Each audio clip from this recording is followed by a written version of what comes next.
Assalamualaikum warahmatullahi wabarakatuh. Saya Aulia Yusrida Ananda dari kelas 12 MIPA 2. Di sini saya akan mempresentasikan materi bahasa Indonesia yaitu tentang buku fiksi dan non-fiksi. Pertama, ada pengertian buku fiksi dan non-fiksi. Buku fiksi adalah buku yang bersih cerita dan bersifat imajinatif. Buku fiksi tidak membutuhkan pengamatan dalam pembuatannya, dan terkadang isinya tidak perlu dipertanggungjawabkan secara faktual. Sedangkan buku non-fiksi adalah buku yang berisi kejadian sebenarnya. Buku non-fiksi berisi informasi yang bermanfaat bagi pembaca.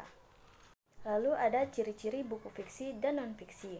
Ciri-ciri dari buku fiksi adalah yang pertama menggunakan gaya bahasa, yang kedua menggunakan kata-kata yang bersifat konotatif, yang ketiga berdasarkan imajinasi atau khayalan.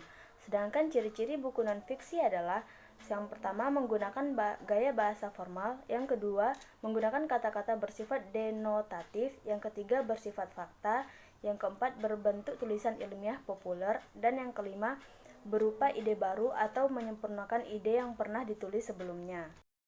Jenis-jenis buku fiksi dan non-fiksi. Buku fiksi, yang pertama itu ada novel, yang kedua itu roman, yang ketiga kumpulan cerpen, yang keempat kumpulan puisi, dan yang kelima drama. Contohnya bisa dilihat di gambarnya, yaitu contoh tentang novel Rentang Waktu.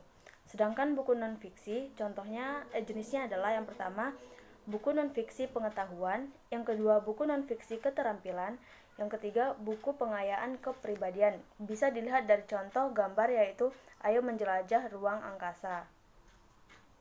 Lalu ada unsur-unsur dalam buku non-fiksi. Yang pertama itu ada cover buku atau bagian depan buku, yang kedua itu ada kata pengantar, yang ketiga ada daftar isi, yang keempat ada isi buku, yang kelima ada daftar pustaka, yang keenam ada glosarium, dan yang terakhir ada indeks. Unsur-unsur buku fiksi. Yang pertama itu ada unsur intrinsik dan yang kedua ada unsur ekstrinsik. Unsur intrinsiknya terdiri dari tema, amanat, tokoh atau penokohan, sudut pandang, latar. Sedangkan unsur ekstrinsiknya ada bahasa, latar belakang, pengarang, dan nilai-nilai dalam karya sastra. Nilai-nilai dalam buku fiksi. Yang pertama ada nilai moral, yang kedua ada nilai sosial, yang ketiga ada nilai budaya, yang keempat ada nilai religi atau agama, yang terakhir ada nilai politik.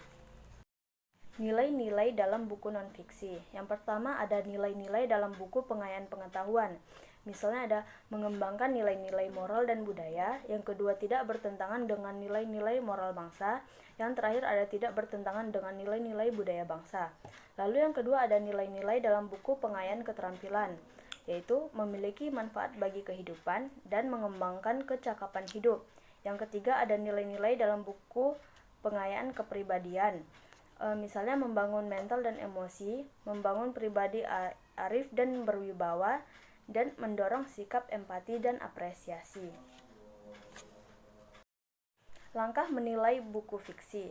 Yang pertama itu mengajukan pertanyaan literal, yang kedua mengajukan pertanyaan interpretatif, yang ketiga mengajukan pertanyaan integratif, yang keempat mengajukan pertanyaan kritis, dan yang kelima mengajukan pertanyaan kreatif.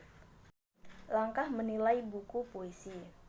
Yang pertama, memberi makna setiap kata dalam puisi, yang kedua memaknai kata-kata kunci dalam puisi, yang ketiga mengetahui unsur-unsur intrinsik puisi, dan yang terakhir memberi tanda jeda. Langkah menilai buku non-fiksi.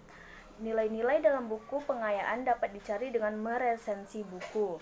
Seorang ahli bahasa, Goris Karaf, mendefinisikan resensi sebagai tulisan yang berisi tentang ulasan atau penilaian terhadap suatu karya seni, karya tulis, atau buku. Oleh karena itu, resensi lebih dikenal dengan istilah ulasan atau bedah buku. Unsur-unsur dalam laporan hasil diskusi buku. Yang pertama ada topik masalah yang menjadi bahan diskusi, yang kedua ada tujuan pelaksanaan diskusi, yang ketiga pelaksanaan diskusi, dan yang terakhir peserta diskusi. Ulasan yang dideskripsikan dalam laporan hasil diskusi. Yang pertama ada narasumber yang menyampaikan isi buku, yang kedua moderator yang memimpin diskusi, yang ketiga notulis, yang keempat editor buku, yang kelima peserta diskusi. Penyusunan laporan hasil diskusi buku terdiri dari 3 bagian, yaitu pendahuluan, uraian diskusi buku, dan simpulan. Pendahuluan biasanya berisi tentang latar belakang, tujuan, topik, tempat, waktu, dan peserta diskusi. Sedangkan uraian diskusi buku biasanya berisi pendapat atau gagasan mengenai buku yang didiskusikan. Lalu simpulan biasanya berisi tentang simpulan hasil diskusi. Nilai-nilai dalam buku fiksi. Yang pertama ada nilai didaktis, yang kedua ada nilai sosial, dan yang ketiga ada nilai budaya. Nilai didaktis yaitu pendidikan watak, pendidikan sikap hidup, dan pendidikan moral. Sedangkan nilai sosial biasanya dalam drama merupakan petunjuk umum dan pengarah tingkah laku serta kepuasan dalam kehidupan sehari-hari. Sedangkan nilai budaya yaitu bahasa, sistem pengetahuan, sistem peralatan, dan sistem religi. Lalu selanjutnya kita membahas tentang tulisan reflektif. Tulisan reflektif ini merupakan tulisan yang merespon sesuatu tanpa sengaja, tanpa perencanaan. Ciri-cirinya yaitu tanpa perencanaan, tanpa kerangka, cepat, dan instan.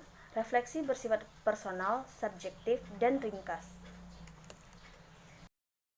Lalu yang terakhir ada langkah-langkah menulis tulisan reflektif tentang sebuah buku.